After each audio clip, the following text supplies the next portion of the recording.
Важно е на 8 мај да покажеме дека сме обединети и дека заедно и подобро ќе продолжиме да работиме. Еднаш заедно успеавме, не се откажуваме и сега. И сега е важно. Не манипулираме, не продаваме безперспективни илузии кои ја разградуваат државата внатре и ја ослабуваат незината позиција надвор. Тоа нема да го дозволиме и затоа ја бараме вашата поддршка. Да не дозволиме она што го изградивме заедно да се урне за само еден ден. Да се вратиме назад на поделбите на наши и ваши, на привилегирани и казнети, на внатрешни конфликти. Да имаме цврста, стабилна влада, предводена од ВМРО-ДПМНЕ со силно мнозинство во собранието, која што нема да биде уценувана од никого, влада предводена од ВМРО-ДПМНЕ, влада без СДСМ, влада без ДУИ, влада без постојните коалициони партнери кои што ја уништија Македонија, кои што камен не ставија во општината, затоа е потребна исто така референдумска излезност. Вистинските вредности на Крушевскиот манифест се токму во движењето Знам за наша Македонија. Ние ве очекуваме и ве повикуваме да ни се придружите во оваа заедничка борба, да ставиме крај на оваа однародена власт, а воедно и да ја формираме третата политичка сила, која што ќе почива на крушевските и асномските вредности. Правда за сите подеднакво, исто како што и одговорност за сите подеднакво пред Уставот и законите. Нулта толеранција кон корупција. Заштитата на животната средина ни е, да речеме, еден од приоритетите. Почнувајќи од големи проекти, мора да се почне со големи проекти. Она што еве кај нас е само спомнато во програмата, меѓутоа не е потенцирано, еве да ја прашам јавноста што направи сите влади уназад за Преспанското езеро. Кога зборуваме за екологија, не треба да се задржиме само на амбиенталниот воздух во големите градови, што станува со нашите езера и со нашите реки. Ако во Македонија не можете да изградите концепт на нација како политичка категорија, тогаш единствено што ви останува да го сочувате уставот на Македонија како држава на македонскиот народ.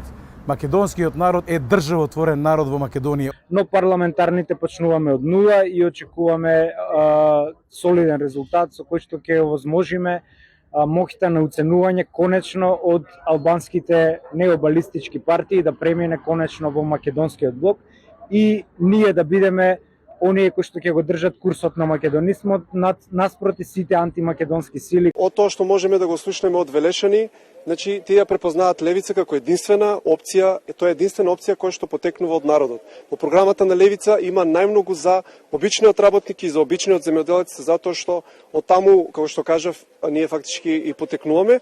И друго што е исто многу битно, потребно е сега да се гласа за левица за да продолжи борбата во собрание. Платформата Да за Европа, не за Русија беше наша. Опозицијата сакаше само уништување на ДУИ. Ги разбирам и двете, затоа што е мудри сонцето, но народот одлучува дали ДУИ ќе се уништи или не. 24 април го докажа тоа и потврди дека ДУИ не се распаѓа. Но сега оваа ДУИ работи и делува, и со неа има уште 8 субјекти и овој фронт на 24 април се соочи со опозицијата вреди, а на 8 мај се соочуваме и со ВМРО.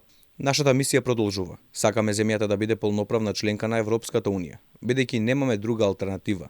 На земјата и треба повеќе мир, безбедност, стабилност, бидејќи недалеку од нас има големи војни. И Европа е загрижена и покрена мобилизација на воена технологија.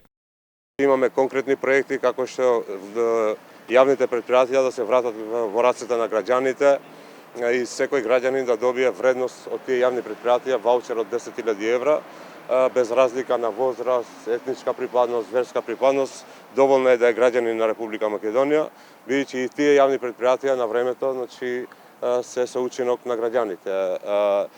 Но со тоа, значи, ќе намалиме број на сиромашни лица, ќе овозможиме на младите за отварање на стартап бизниси, едноставно, значи, семејствата ќе можат да ги продават во берза и да имаат свеж капитал или пак да ги задржат акциите и да добијат дивиденда на крај на годината од тие јавни предпријатија. Демократи се борат да имаме бесплатно и врвно здравство. Сакаме да отвориме 12 современи помали клинички центри. Со тоа ќе спречиме малтретирањето на болните и се разбира да ги изложиме на финансиски трошоци непотребно. Нека се лечат луѓето во своите поголеми општини или градови. Мораме да отвориме државна веледрогерија. Со тоа ќе спречиме монополот на приватните веледрогери, ќе можеме да набавуваме лекови и опрема по поевтина цена. Политичката партија Нова алтернатива за прв пат на овие парламентарни избори самостојно настапува со нови луѓе, со нова енергија и како нова опција која со бројот 9 ве повикува да гласате за она кое што го застапуваме на овие парламентарни избори, а тоа е правото, правдата и просперитетот како основа на нашето општество и на Македонија.